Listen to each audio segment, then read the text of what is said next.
rock? Would you hold me on your shoulder whenever you walk? Would you do it while you're talking from the crowd? And crank it higher every time they told you to stop? And all I ask is that you don't get mad at me when you have to purchase an MP battery. Appreciate every mistake your friends make. You never know the come and go like all these things say. I think I found the note to make you understand.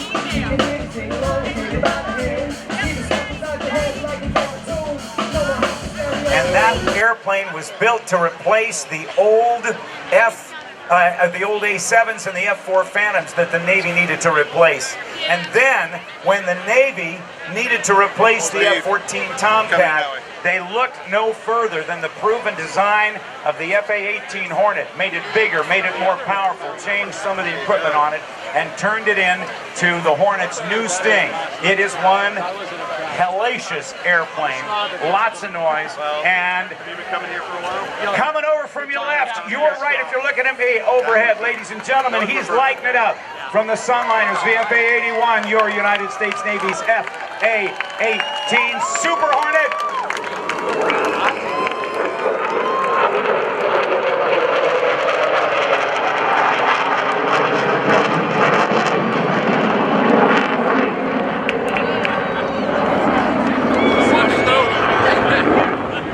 Right on time, ladies and gentlemen. That's your United States Navy.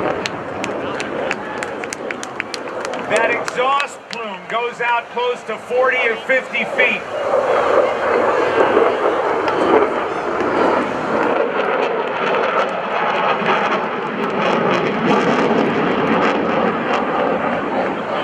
That airplane carries about 2 hours worth of fuel. But if they turn the afterburner on, which pours raw jet fuel into the exhaust, to get that aircraft into a fight or out of a fight very quickly, they'll use up all the gas in that airplane in about 15 minutes. I love it. But it will go about 1,200 miles per hour, almost twice the speed of sound. He will not exceed the speed of sound tonight because every dog, every car alarm, and every window would be out. Look to the right. I think this is the final pass.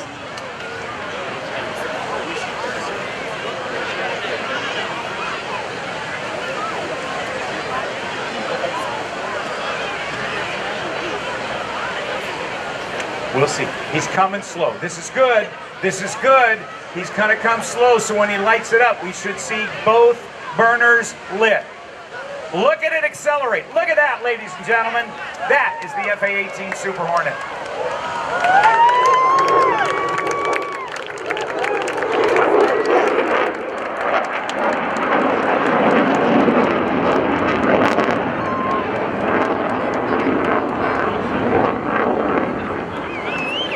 I don't know the pilot's name, but he or she is doing a heck of a job tonight.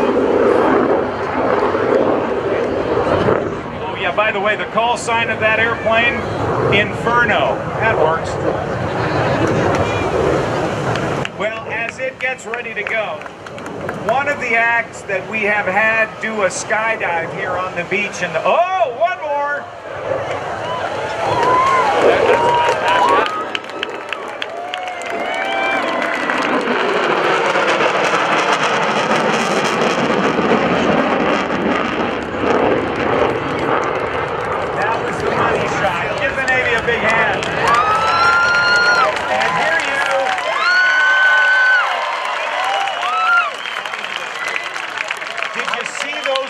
Dots in the exhaust, those little diamonds is what they're called. That means the exhaust was going supersonic. That's pretty cool. One of the acts that we've had jump into and been a guest at the show over at Oceana for many, many years is the British Army Red Devils parachute team.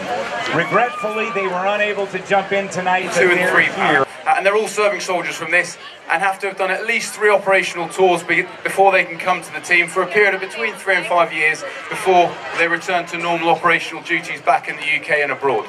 But without further ado, I'd first like to introduce the team leader and the most experienced parachutist on the team, Sergeant Mark Scobie. So if you put your hands together for him, please.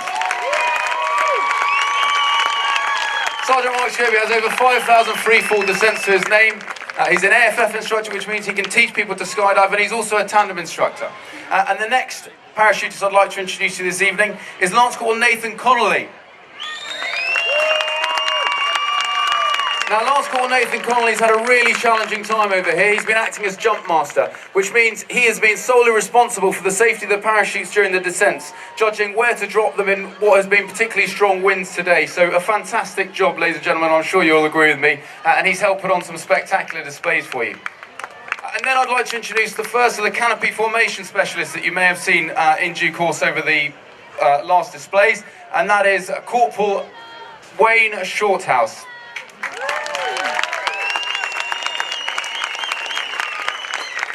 Followed by Lance Corporal Danny Kelly, who is known as the stack pilot, so the most experienced of the canopy formation specialists, and Lance Corporal John Woods.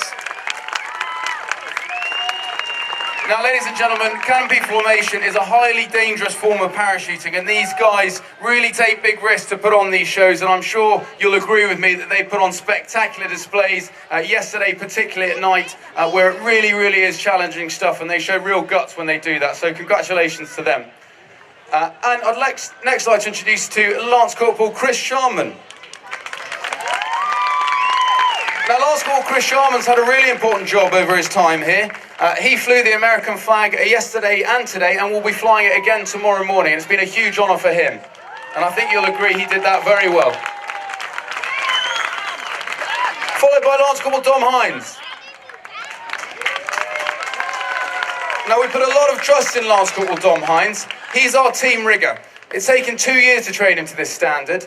We put our lives in his hands, essentially. He repacks our reserve parachutes and conducts all the maintenance and repairs that we need on that equipment. And we trust him solely so that when things go wrong, the reserve opens up there, and it's always worked. So well done to him. And now one of the newer member of the team, but who did particularly well and has just become a canopy formation specialist, Lance Corporal Lee Crudgington, ladies and gentlemen. Now, you may have seen that diamond formation yesterday, which looked spectacular, and that was him on the bottom there, flying the Union flag, and an incredible job too. And finally, last but not least, Corporal Mike French, who's the team cameraman. So that's it, ladies and gentlemen, that's the entire team. We look forward to meeting some of you this evening, and we really hope that you enjoyed having us here. It's certainly a huge pleasure for us, and hopefully those of you that are around tomorrow will see us perform at least twice tomorrow. So once again, thank you very much, ladies and gentlemen. The Red Devils, Hugo, gang, don't leave. Captain Geis, are you here, sir? Captain Geis has some presento for you guys, if you will. He is handing out a Naval Air Station Oceana, probably commanding officer challenge coin. And the deal on the challenge coin is, if you, thank you, sir, if you are at a bar, excuse me, a place where adult beverages are being consumed, and you are in the military and somebody either drops a coin or pounds it on a table, and heck, I can do it, I got mine. Does that, everybody has to produce the coin. The person who does not produce his or her coin buys the round. However, if the challenger finds that everyone being challenged has his or her coin, the challenger buys the round. So that's how that works. And this is the NAS Oceana coin. And that's pretty cool. Ladies and gentlemen, I present to you the British Army Red Devils!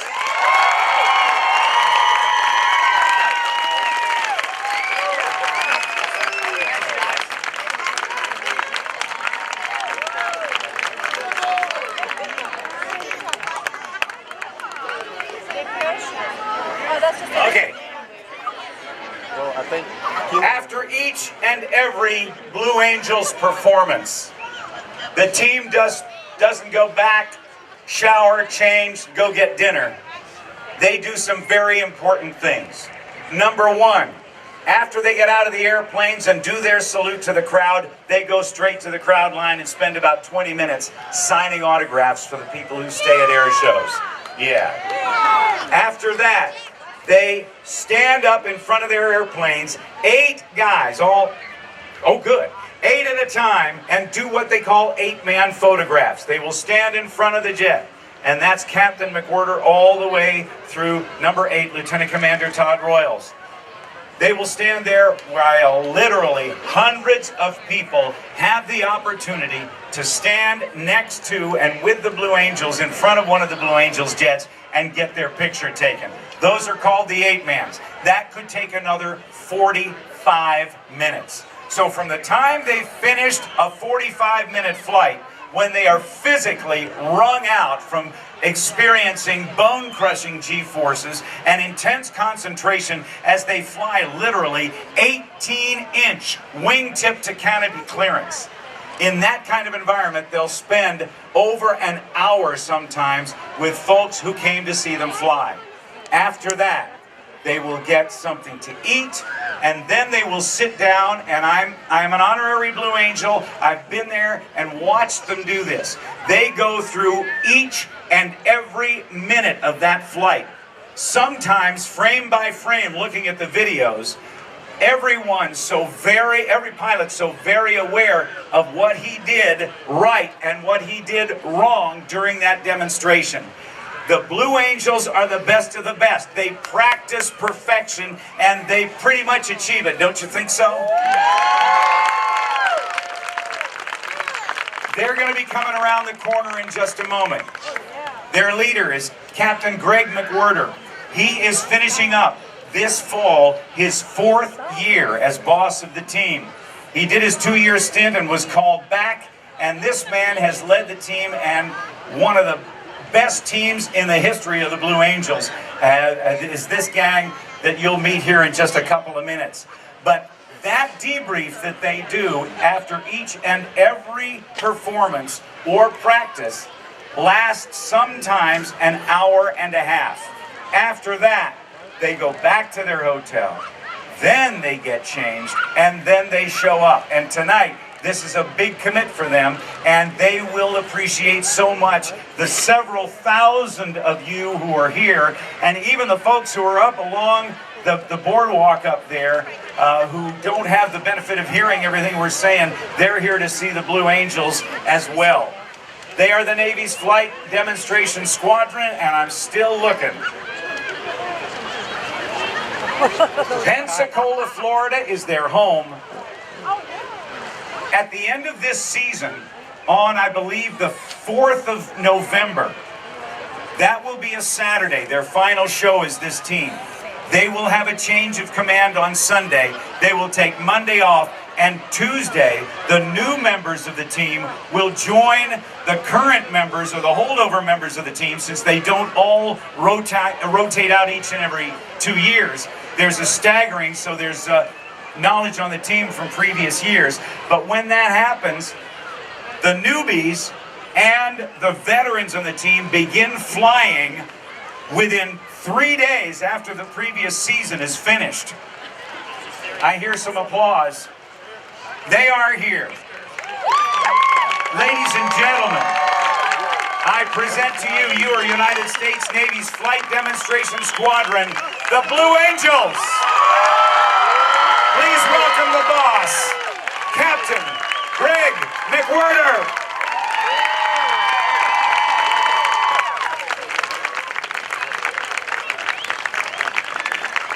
Well, good evening. Well, I'll tell you what, we'll keep this short and sweet because I know there's some great music out here, and the last thing we want to do is listen to me talk. We are so thrilled to be here in Virginia Beach. What a special year for us. This is not once, but twice we've had the great opportunity to enjoy Virginia Beach. And I'll tell you, we love coming here for 3 reasons. First of all, it's beautiful. If there's a better venue, better backdrop for an air show, I don't know what it is. I've never seen it.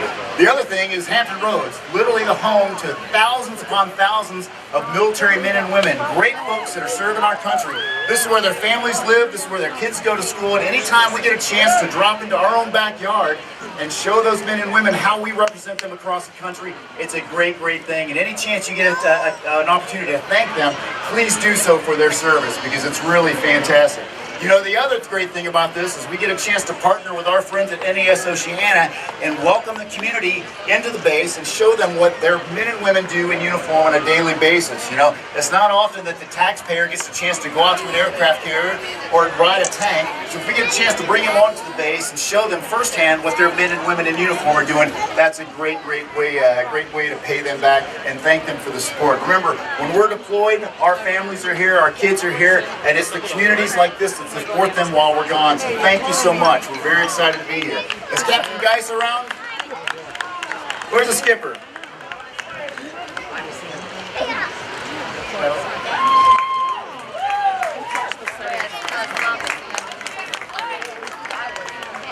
You know, we go way back. I guess it's the 53rd Air Show, the 22nd Beach Blast here in the area. And as I mentioned, the Blue Angels are very, very proud to be here. Many of us were stationed here long before we joined the Blue Angels, and will hopefully come back here after we leave the Blue Angels. So this is a big homecoming for all of us. I personally spent 5 years here, had kids go to school here, and so it's really, really neat to be back. The level of effort that goes into putting on an air show is immense. Not only do the men and women on base have to turn to and get everything going, they need liaisons, they need coordinators, but most importantly, they need a very, very supportive community to put up with the air show and to support this kind of endeavor. So thank you so much. On behalf of 130 sailors and Marines that make up the Blue Angels, we represent about 550,000 active duty sailors and Marines that are deployed around the world right now protecting our freedom. I can't thank you enough. On behalf of those men and women, I'd like to present you with our 2012 Cadillac. It's a Pictures of Blues flying over the coast of Maine.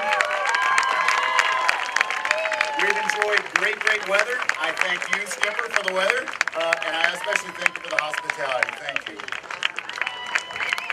Always a pleasure. Thanks so much for what you do every day, and the whole team.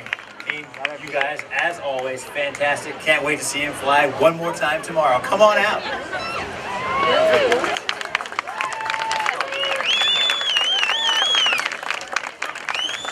All right, folks, have a great night. Be safe. Come out and enjoy the air show. Keep your fingers crossed for another great day. Fantastic weather. And again, thank you so much for making us feel welcome and at home here in Virginia Beach. Team Blue Angel 2012, ready to break.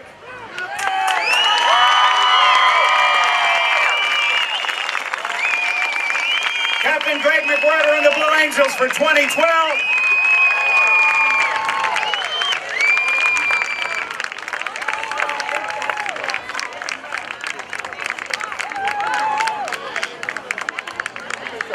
Ladies and gentlemen, I want to welcome back the folks who have been making such awesome music tonight. They are getting into position right now, getting monitors on and getting ready to go. They are the U.S. Fleet Forces 4-star rock band, and they'll be on stage playing for you in just a minute. Great music. Reminding you, tomorrow we'll be at Naval Air Station Oceana for the full-up show. We start flying at 10. We'll do the national anthem about 11:35. The Blues will take the field at 3. We'll be finished about 4, and you'll get a great day of aerial entertainment, waving the flag in this, the 200th anniversary of the start of the War of 1812, America's second war of independence. Are you guys quite ready or almost? Getting close, huh? Little extra water. Oh, we gotta soak the reed, for crying out loud. You can't play a saxophone with a dry reed.